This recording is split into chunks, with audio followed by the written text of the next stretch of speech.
ನಮಸ್ತೆ, ಸ್ವಾಗತ, ಸುಸ್ವಾಗತ. ಇದು ವಿ.ಪಿ. Kitchen diaries. ನಾನು ವಿಜಯಲಕ್ಷ್ಮಿ ಬಡಿಗೇರ್.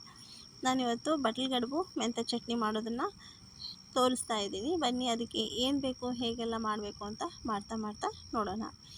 ಒಂದು 2-3 ಗಂಟೆ ನೆನೆಸಿದ್ರೆ ಸಾಕು. ಮೆಂತ್ಯನ 2-3 ಗಂಟೆಯಲ್ಲಿ ಚೆನ್ನಾಗಿ ನೆನೆದ್ಬಿಡುತ್ತೆ. ಬೆಳಿಗ್ಗೆ ನಾವು ನೀರಲ್ಲಿ ಮೆಂತ್ಯ ಕಾಳು ಹಾಕಿದ್ರೆ ಮಧ್ಯಾಹ್ನ ನಾವು ಆರಾಮ್ ಮಾಡ್ಕೋಬೋದು. ಚೆನ್ನಾಗಿ ನೆನೆದಿರುತ್ತೆ. ನಾನು ಇಲ್ಲಿ 3 ಸ್ಪೂನ್ ಮೆಂತ್ಯ ಹಾಕಿದ್ದೀನಿ. ಹಾಕ್ಬಿಟ್ಟು ನೆನೆಸಿ ಅದಕ್ಕೆ ಒಂದು ಸ್ವಲ್ಪ, ಇದು ಮೆಂತ್ಯ ಚಟ್ನಿ ಆರೋಗ್ಯಕ್ಕೆ ತುಂಬ ಒಳ್ಳೆಯದು. ಆಮೇಲೆ ಪಾಪುಗೆ ಹಾಲು ಕುಡಿಸೋ ತಾಯಂದ್ರಿಗಂತೂ ಚೆನ್ನಾಗಿ ಇನ್ನೂ ಒಳ್ಳೆಯದು. ಪಾಪುಗೂ ಅಮ್ಮಂಗೂ ಇಬ್ರಿಗೂ ಒಳ್ಳೆಯದು. ಚೆನ್ನಾಗಿ ಆರೋಗ್ಯಕ್ಕೆ ಒಳ್ಳೆಯದಾಗಿರುತ್ತೆ. ಹಾಗಾಗಿ ಮೆಂತ್ಯ ಚಟ್ನಿ ಬಟ್ಲುಗಡುಬು ಅಂದರೆ ಇದು ಮೊದಲಿಂದನೂ ಹಳೇ ತಿಂಡಿ. ಇದು ನಾಷ್ಟಕ್ಕೂ ಆಯಿತು, ಊಟಕ್ಕೂ ಆಯಿತು. ನಾವು ಹೇಗೆ ಬೇಕೋ ಹಾಗೆ ಮಾಡ್ಕೋಬೋದು. ಮೆಂತ್ಯ ನೆನೆಸಿ ನೀರು ತೆಗೆದು ಮೆಂತ್ಯ ಕಾಳು, ಒಂದು ಸ್ವಲ್ಪ ಹಸಿಮೆಣ್ಸಿನ್ಕಾಯಿ, ಕೊತ್ತಂಬರಿ, ಕರ್ಬೇವಿನ ಸೊಪ್ಪು, ಮೇಲೆ ಒಣ ಕೊಬ್ಬರಿ ತುರಿ ಹಾಕಿದ್ದೀನಿ. ನಿಮ್ಮ ಒಣ ಕೊಬ್ಬರಿ ಬೇಡ ಅಂದರೆ ನಾವು ಹಸಿ ಕೊಬ್ಬರಿನೂ ಹಾಕ್ಕೋಬೋದು. ಆದರೆ ಒಣ ಕೊಬ್ಬರಿ ಹಾಕಿದ್ರೆ ಟೇಸ್ಟ್ ಚೆನ್ನಾಗಾಗುತ್ತೆ. ಫ್ರಿಜ್ಜಲ್ಲಿ ಅಲ್ಲದೇ ಆಚೆ ಇಟ್ಟರು ಸುಮಾರು ದಿನ ಇರುತ್ತೆ. ಅದು ಏನು ವೇಸ್ಟ್ ಆಗೋಲ್ಲ. ಸುಮಾರು ದಿನ ಅಂದರೆ ತಿಂಗಳೆಲ್ಲ ಅಲ್ಲ, ಒಂದು 15 ದಿನ ಅಥವಾ 8-10 ದಿನ ಅಂತೂ ಮಿನಿಮಮ್ ಇದ್ದೇ ಇರುತ್ತೆ. ಹಾಗಾಗಿ ನಾವೀಗ ಇದಕ್ಕೆ ಸ್ವಲ್ಪ ಜೀರಿಗೆ ಹಾಕ್ಕೊಂಡಿದ್ವಿ. ಜೀರಿಗೆ, ಬೆಳ್ಳುಳ್ಳಿ, ಉಪ್ಪು, ರುಚಿಗೆ ತಕ್ಕನಷ್ಟು ಎಲ್ಲ ಹಾಕ್ಕೋಬೇಕು. ಹಾಕ್ಕೊಂಡು ಮಿಕ್ಸಿ ಮಾಡಿಕೊಂಡು ಆಯಿತಪ್ಪ ಅಷ್ಟೇ. ಒಂದು ಚೂರು ಹುಣಸೆಹಣ್ಣು, ಸ್ವಲ್ಪ ಬೆಲ್ಲ ಅಥವಾ ಸಕ್ಕರೆ, ಬೆಲ್ಲ ಹಾಕಿದ್ರೆ ಒಳ್ಳೆಯದು. ಬೆಲ್ಲ ಅಥವಾ ಸಕ್ಕರೆ ಏನಾದರೂ ಹಾಕ್ಕೊಂಡು ಮಿಕ್ಸಿ ಮಾಡ್ಕೋಬೇಕು. ಅಷ್ಟೇ ಇದು ಮೆಂತ್ಯ ಚಟ್ನಿ. ಇನ್ನು ಮೆಂತ್ಯ, ಹಸಿಮೆಣ್ಸಿನ್ಕಾಯಿ, ಕರ್ಬೇವಿನ ಸೊಪ್ಪು, ಕೊತ್ತಂಬರಿ ಸೊಪ್ಪು, ಜೀರಿಗೆ, ಬೆಳ್ಳುಳ್ಳಿ, ಹುಣಸೆಹಣ್ಣು, ಸ್ವಲ್ಪ ಬೆಲ್ಲ ಅಥವಾ ಸಕ್ಕರೆ, ಇಷ್ಟೇ ಮಿಕ್ಸಿ ಮಾಡಿದ್ರೆ ಮೆಂತ್ಯ ಚಟ್ನಿ ರೆಡಿ. ಇವಾಗ ನಾವು ಗೋಧಿ ಹಿಟ್ಟು ತೊಗೊಂಡು, ಗೋಧಿ ಹಿಟ್ಟು 1 ಬೌಲು ಅಂದರೆ ಒಂದು ಅರ್ಧಕ್ಕಿಂತ ಕಮ್ಮಿ, ಅರ್ಧ ಬೌಲಷ್ಟು ಅಕ್ಕಿ ಹಿಟ್ಟು ಹಾಕ್ಕೊಂಡು ಇದನ್ನು ಸ್ವಲ್ಪ, ಅಕ್ಕಿ ಹಿಟ್ಟು ಜಾಸ್ತಿ ಕಮ್ಮಿ ಮಾಡ್ಕೋಬೋದು. ಆದರೆ ಮೇಯ್ನ್ ಗೋಧಿ ಹಿಟ್ಟೆ.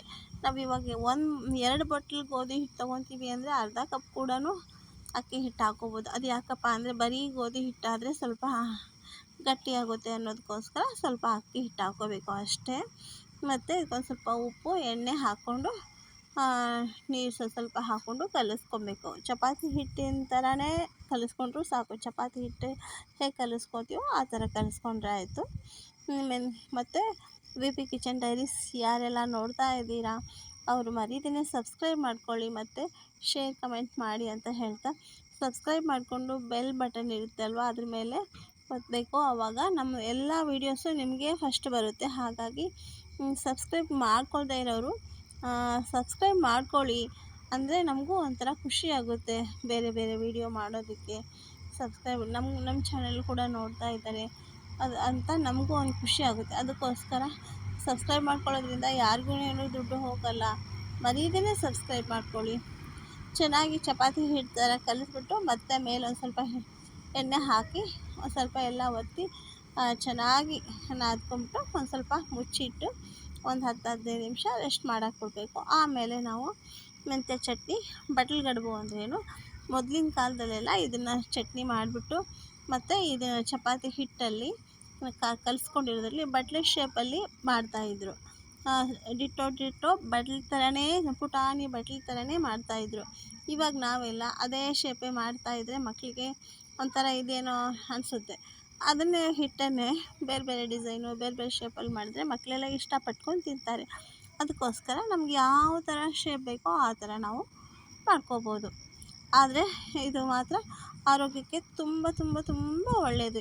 ಎಲ್ರಿಗೂ ಇಷ್ಟ ಆಗುತ್ತೆ. ಈ ಮೆಂತ್ಯ ಚಟ್ನಿ ಬಟ್ಲುಗಡುಬು ಅಂದರೆ, ಈಗ ಬಟ್ಲುಗಡುಬು ಅಂತ ಮಾಡಿ ತೋರಿಸ್ತಾ ಇದೆ ನೋಡಿ, ಈ ಥರ ಬಟ್ಲುಗಡುಬು ನಾವು ಯಾವ ಶೇಪ್ ಬೇಕೋ ಆ ಶೇಪ್ ಮಾಡ್ಕೋಬೋದು. ಈ ಮೆಂತ್ಯ ಚಟ್ನಿಗೆ ತುಪ್ಪ ಜಾಸ್ತಿ ಹಾಕ್ಕೊಂಡು ತಿನ್ನಬೇಕು, ಆವಾಗಲೇ ಟೇಸ್ಟ್ ಆಗೋದು. ಬರೀ ಚಟ್ನಿ ಅಷ್ಟೇ ಹಾಕ್ಕೊಂಡ್ರೆ ಅಷ್ಟೊಂದು ಚೆನ್ನಾಗಾಗಲ್ಲ. ಇವಾಗ ನೀವು 1 ಸ್ಪೂನ್ ಚಟ್ನಿ ಹಾಕ್ಕೊಂಡಿದ್ದೀರ, ಒಂದು 3 ಸ್ಪೂನಷ್ಟು ತುಪ್ಪ ಹಾಕ್ಕೋಬೇಕು ಮಿನಿಮಮ್ಮು. ಸ್ವಲ್ಪ ಒಟ್ಟಿನಲ್ಲಿ ತುಪ್ಪ ಚೆನ್ನಾಗಿ ಬಾಯಿ ತುಂಬ ಸಿಗಬೇಕದು. ಆ ಥರ ಚಟ್ನಿಗೆ ತುಪ್ಪ ಸರಿಗೆ ಹಾಕ್ಕೋಬೇಕು. ಇದು ನಮಗೆ ನೋಡಿ, ಇವಾಗ ಈ ಥರ ಶೇಪ್ ಮಾಡ್ತಾ ಇರೋದು. ಈ ಶೇಪಲ್ಲಾದರೂ ಮಾಡ್ಕೋಬೋದು. ನೀವು ಯಾವ ಶೇಪಲ್ಲಿ ಬೇಕು ಅನಿಸುತ್ತೋ ಆ ಶೇಪಲ್ಲಿ. ಮಕ್ಕಳಿಗೆ ಒಟ್ಟಿನಲ್ಲಿ ಇಷ್ಟ ಆಗಬೇಕು, ಒಂಥರ ಡಿಫ್ರೆಂಟಾಗಿ ಕಾಣಬೇಕು, ಅವ್ರು ತಿನ್ನಬೇಕು ಅಂತ ಆಸೆಪಟ್ಟು ತಿನ್ನಬೇಕು. ಆ ಥರ ನೀವು ಯಾವ ಟೈಪ್ ಬೇಕಾದರೂ ಮಾಡ್ಕೋಬೋದು. ಆದರೆ ತುಂಬ ಚೆನ್ನಾಗಿರುತ್ತೆ, ಆರೋಗ್ಯಕ್ಕೂ ಒಳ್ಳೆಯದು ಅಂತ ಮತ್ತೆ ಹೇಳ್ತಾ ಇದ್ದೀನಿ. ನಾವು ಇವಾಗ ಇಡ್ಲಿ ಕುಕ್ಕರಲ್ಲಿ ಸ್ವಲ್ಪ ಇಡ್ಲಿ ಕುಕ್ಕರ್ ತೊಗೊಂಡು ಅದರ ಪ್ಲೇಟ್ಸ್ಗಳು ತೊಗೊಂಡು ಸ್ವಲ್ಪ ಎಣ್ಣೆ ಹಾಕಿ ನಾವು ಇವಾಗೆಲ್ಲ ಇದು ಬಟ್ಲು ಗಡುಬು ಅಂತ ಏನು ಮಾಡಿ ಇಟ್ಕೊಂಡಿದ್ದೀವಲ್ಲ ಬೇರೆ ಬೇರೆ ಡಿಸೈನಲ್ಲಿ ಅದನ್ನೆಲ್ಲ ಇದ್ರ ಮೇಲೆ ಇಟ್ಟು ಇಡ್ಲಿ ಬೇಯೋಷ್ಟು ಟೈಮ್ ಏನು ತಗೊಳ್ಳಲ್ಲ, ಸ್ವಲ್ಪ ಹೊತ್ತಿಗೆಲ್ಲ ಬೆಂದುಬಿಡುತ್ತೆ. ಅದು ಬೆಂದಾದಮೇಲೆ ತೆಗೆದು ಚಟ್ನಿ ಅದು ಹಾಕ್ಕೊಂಡು ತಿಂದರೆ ಬಿಸಿ ಬಿಸಿಯಾಗಿ ಇವಾಗ ಈ ಮೆಂತ್ಯ ಚಟ್ನಿ ಒಂದು 4 ಬಟ್ಲು ಗಡುಬು ಹಾಕ್ಕೊಂಡು ತಿಂದು ಒಂದಿಷ್ಟು ಅನ್ನ ಸಾರು ಊಟ ಮಾಡಿಬಿಟ್ರೆ ಆಯ್ತು, ಅಷ್ಟೇ ಸಾಕಾಗ್ಬಿಡುತ್ತೆ. ಅಷ್ಟು ಚೆನ್ನಾಗಾಗುತ್ತೆ, ಅಷ್ಟೇ ಹೊಟ್ಟೆ ತುಂಬುತ್ತೆ. ನಾವು ಇದ್ರ ಮೇಲೆ ಮತ್ತೆ ಚಪಾತಿ ಅದು ಇದು ಏನೂ ತಿನ್ನೋದು ಬೇಕಾಗಂಗಿಲ್ಲ. ಹಾಗಾಗಿ ನೀವು ಮೆಂತ್ಯ ಚಟ್ನಿ ಬಟ್ಲು ಗಡುಬು ಅಂದರೆ ಈ ಕಡುಬನ್ನು ಹಾಕ್ಕೊಂಡು, ಇದು ಕಡುಬು ಅಂತ ಹೇಳ್ತಾರೆ ಯಾಕೋ ನಂಗೆ ಗೊತ್ತಿಲ್ಲ, ಒಟ್ಟಿನಲ್ಲಿ ಬಟ್ಲು ಗಡುಬು ಅಂತ ಹೇಳ್ತಾರೆ. ಯಾಕೆ ಅಂದರೆ ಬಟ್ಲು ಶೇಪಲ್ಲಿ ಮಾಡ್ತೀವಿ ಅಂತ ಬಟ್ಲು ಗಡುಬು ಅಂತ ಹೇಳೋದು.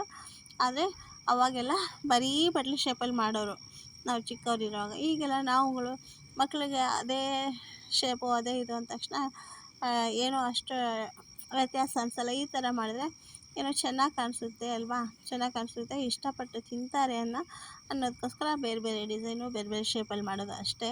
ನೋಡಿ, ಇದಕ್ಕೆ ಚೆನ್ನಾಗಿ ತುಪ್ಪ ಹಾಕ್ಕೊಂಡು, ಚೆನ್ನಾಗಿ ಜಾಸ್ತಿ ತುಪ್ಪ ಹಾಕ್ಕೊಂಡು ಅದನ್ನು ಹಚ್ಕೊಂಡು ತಿಂತಾಯಿದ್ರೆ ಸೂಪರಾಗಿರುತ್ತೆ. ನೀವು ಕೂಡ ಮಾಡಿ ಹೇಗೆ ಬಂತು ಅಂತ ನಮಗೆ ಕಮೆಂಟ್ ಮಾಡೋದನ್ನು ಮರಿಬೇಡಿ ಅಂತ ಹೇಳ್ತಾ, ಇದೇ ಇಷ್ಟೇ. ಇದು ಮಾಡೋದು ತುಂಬ ಈಸಿ ಅಲ್ವಾ, ಮಾಡೋದು ಟೈಮು ಉಳಿಯುತ್ತೆ.